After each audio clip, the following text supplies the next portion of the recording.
What aspect of leadership do you think like you felt like you had to learn the hard way? How to say no to people. Oh, that's an important one. Yeah.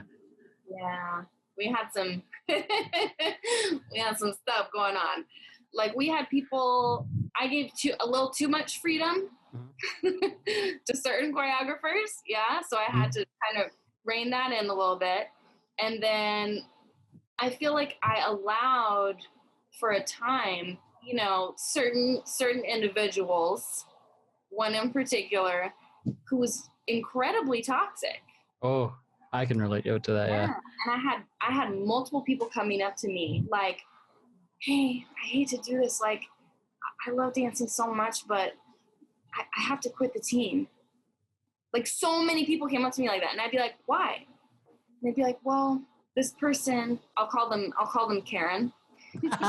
Appropriate. Yeah. For these times. They'd be like, "Well, Karen told me that like basically like everyone was talking about me and like said I wasn't good enough to be here, and like I feel like Karen's the only one who believes in me, and like it just sucks. Like I hate like that no one wants me here, and I just feel like I gotta leave, and it's okay though. It's okay. Like I'm okay." And I was like, "That's not okay. That's not okay." No one was saying anything. It was totally fabricated. Manipulating them into thinking, wow. Which is what it makes you do. They make you feel like I'm the only one who values you. It was that thing.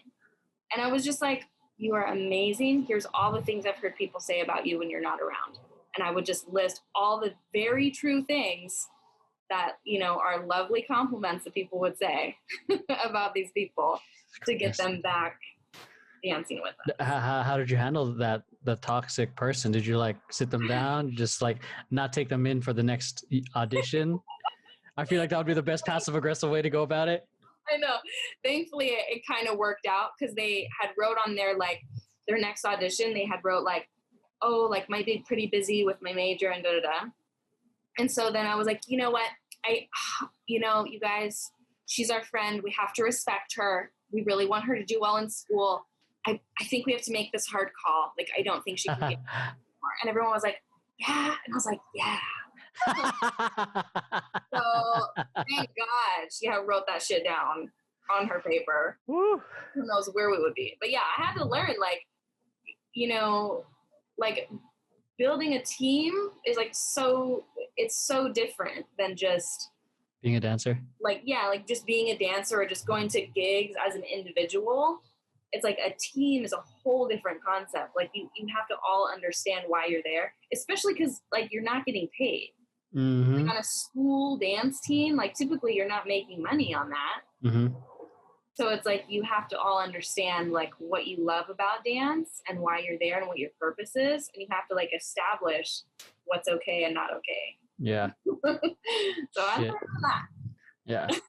I mean, I love hearing other leaders talk about their experiences as a director, because it's like, it really is different, because the way I can to it, me being a parent, is like you're going from the child to the older sibling to the parent. Yeah. So the amount of responsibility, and then the egos you have to keep in check. You have to keep everyone motivated to be part of the vision. So yeah, absolutely. And then just like in terms of picking, like for you, it's probably different because your company is your company, but like, or maybe you've experienced it on other teams, like when you have to kind of pick your leaders who are to follow. Oh, like to pass on the leadership role, so to speak. To pass on. When I was leading FanBiz, like I was forced, in a sense, not forced, but I had to leave. And I had to give it to, I don't know if you met Mark, but my friend Mark, to take on the role. Most of the time I never left because I had a huge fear of if I left, would it fall apart? And then when Jordan came into the picture, obviously I couldn't do late night rehearsals anymore because I had to focus on being a dad. So once I left, I needed to pass it down so I could be the dad I wanted to be. So it was scary for me because for me it's a huge control thing. Like I like having the final say. Totally. But yeah, it honestly was relieving to know that I didn't have to do everything and it was doing well on its own.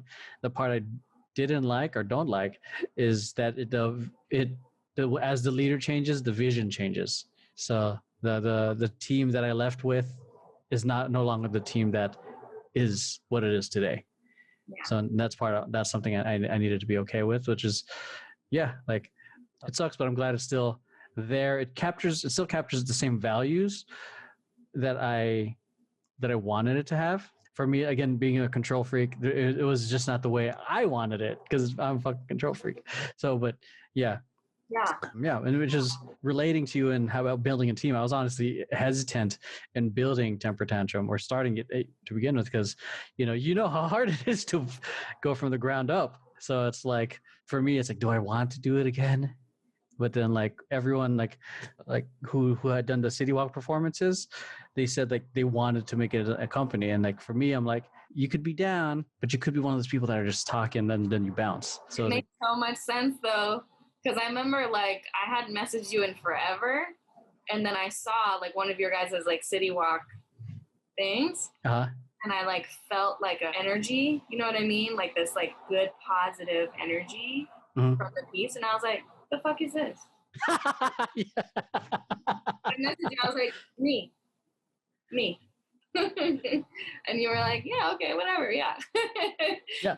But it makes sense, because it's like when something clicks and when you have the experience that you have and you have the failings that you have and you have like more refined purpose, I feel like the right people just sort of like.